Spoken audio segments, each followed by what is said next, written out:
Crónica número 3. Déjame ser una mujer. Cuando conocemos la historia de la creación descrita en los 2 primeros capítulos de la Biblia, comprendemos que el propio Dios se encargó de crear todas las cosas y casi todo lo que Dios hizo era bueno. Más casi todo, exactamente casi todo. Al formar al hombre y entregarle el gobierno y cuidado de la tierra, Dios vio algo que no era bueno, y eso era que el hombre estuviese solo. Esto lo vemos en Génesis capítulo 2, versículo 18, y para ejercer la autoridad de Dios y cumplir su propósito eterno de manera adecuada, Adán necesitaba de una auxiliadora que fuese idónea, o sea, capaz de desempeñar el papel que le fuese confiado. Esto lo podemos encontrar en Génesis capítulo 1, versículo 26 y en el capítulo 2, versículo 15.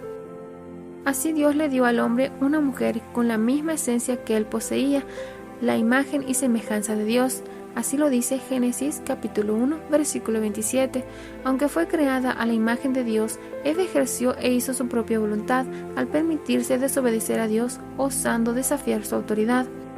Y haciendo un análisis, la tentación de Eva no fue simplemente desobedecer a Dios, mas sí la de actuar por cuenta propia para obtener lo que ella deseaba. Así lo dice Génesis capítulo 3. Después de la caída del hombre, además de que la muerte contaminó a toda la humanidad, el hombre y la mujer pasaron a ocupar diferentes posiciones y desempeñar distintas funciones en el orden que el propio Dios estableció. Esto lo vemos en Romanos capítulo 5, versículo 12, en Génesis capítulo 3, versículos 16 al 17 y en el 1 de Corintios capítulo 11, versículo 3. Y como mujeres necesitamos interesarnos particularmente en 2 funciones, las cuales nos fueron encomendadas. Primero, producir vida en medio de dolor y sufrimiento. Segundo, ser encabezadas por el hombre.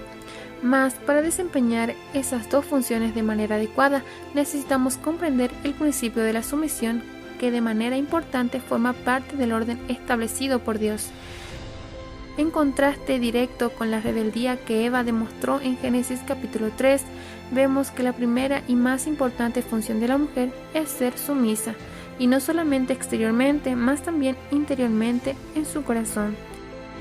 Esto lo podemos encontrar en el libro de Efesios capítulo 5, versículo 22 y en 1 Samuel capítulo 16, versículo 7. Mas, ¿qué es la sumisión? Es entregar voluntariamente para la persona que es la autoridad establecida por Dios y que está por encima de nosotras todos los derechos que tenemos de poder conducir nuestro propio camino y decidir por nosotras mismas, considerando solamente que la autoridad de Dios fue encomendada a Él, exactamente al hombre, así como lo dice la palabra en Romanos capítulo 13, versículo 1. Cuando este requisito es cumplido, damos testimonio a todo el universo de que Cristo es el Señor de nuestro corazón, y es así que avergonzamos al enemigo y al poder de las tinieblas. Esto podemos verlo en 1 Corintios capítulo 11, versículo 10 y en Efesios capítulo 6, versículo 12 y en Hebreos capítulo 12, versículo 1 al 2. Cuando hay sumisión, Dios inmediatamente derrama el Espíritu Santo, el cual es necesario para que construyamos una vida de oración por las personas que Él mismo nos confía y también por todas las cosas relacionadas con la iglesia. Así lo dice Romanos capítulo 8, versículo 26 al 27. De esa manera, cuanto más sumisas somos y más ejercitamos el don de orar, más percibimos cuáles son los asuntos que necesitamos cuidar para que la vida humana y espiritual de las personas que el Señor nos dio y confió sea construida y para que haya una participación activa de esas personas en la edificación del cuerpo de Cristo. Y frente a la presión que Satanás ejerce diariamente sobre nosotras para sacarnos de nuestra posición e impedir que desempeñemos nuestra función, podemos repetir y hacer nuestra la frase que en cierto momento Elizabeth Elliot dijo con mucho coraje: déjame ser para lo que Dios me creó, déjame ser una mujer.